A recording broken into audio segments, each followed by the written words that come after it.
It is Tuesday, October 1st. I'm Sam Seder. And I'm Lucie Steiner. Which one of these stories will you be talking about today? Bernie Sanders raises a massive $25.3 million in the third quarter, possibly the largest haul from any 2020 candidate so far.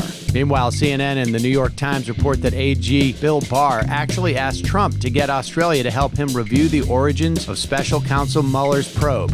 Lastly, a bunch of new polls are out, and they're showing a net 20-point swing in favor of impeaching and removing the Mad King from office. You're listening to Majority.fm's AM Quickie, and these are the stories you need to know.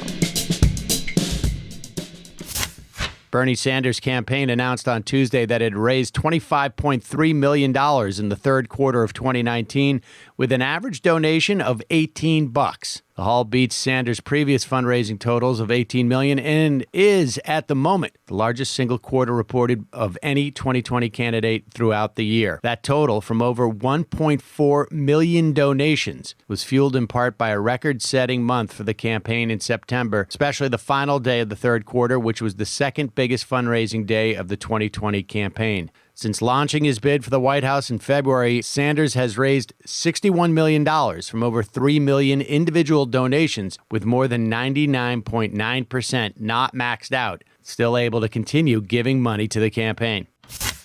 Calls for U.S. Attorney General Bill Barr to be impeached alongside President Donald Trump intensified late Monday in the wake of reports that Barr had pressured British, Italian, and Australian intelligence officials to help the administration discredit former Special Counsel Robert Mueller's investigation. The Washington Post reported Monday night that Barr, in recent weeks, quote, has held private meetings overseas with foreign intelligence officials seeking their help in a Justice Department inquiry that President Trump hopes will discredit U.S. intelligence agencies' examination of possible connections between Russia and members of the Trump campaign during the 2016 election. However, the New York Times points out that by requesting the Australian government's help in gathering information that he hoped would discredit the Mueller probe, Trump was in fact asking Australia to investigate itself. According to the report, the FBI investigation that led to the Mueller probe was prompted by a tip from Australian officials who told the agency the Russian government reached out to the Trump campaign about dirt it allegedly had on then Democratic candidate Hillary Clinton. The tip reportedly came about after George Papadopoulos, a Trump campaign foreign policy advisor, met with an Australian official in Britain, told him or her about the information Russia supposedly had. Meanwhile, House Democrats subpoenaed Rudy Giuliani, President Trump's personal lawyer, for documents related to the Ukraine controversy, and the Wall Street Journal reveals that Secretary of State Mike Pompeo was on the July 25th phone call between Trump and Ukrainian President Zelensky.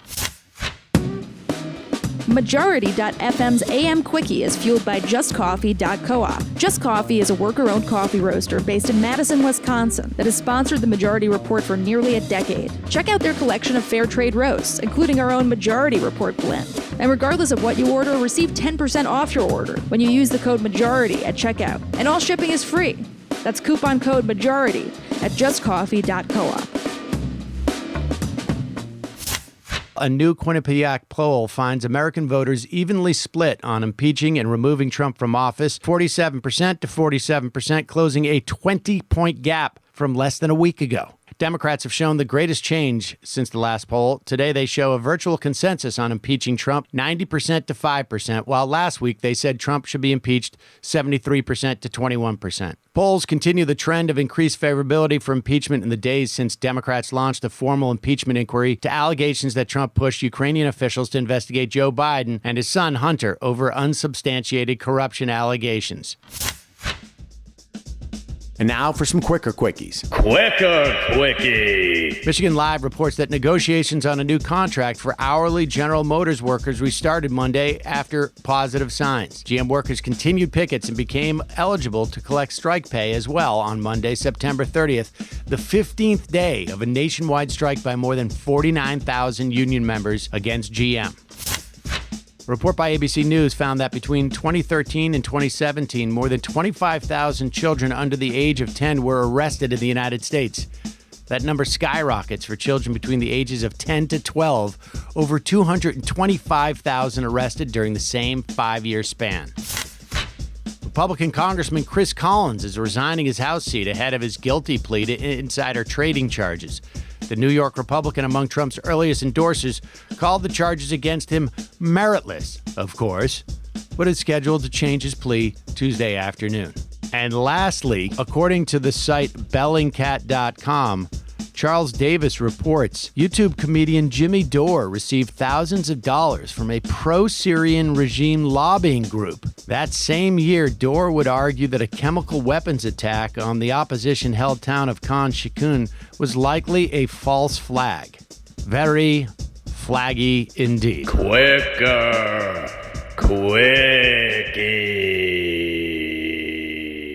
That's it, folks. Thanks for listening to Majority.fm's AM Quickie. Hey, just a reminder, this is the last week you will find the AM Quickie in your Majority Report feed. So go to amquickie.com and subscribe today. Really important. Thanks. Lucie? Thank you, Sam. Don't forget to check out the Majority Report today at noon, wherever your podcasts are found.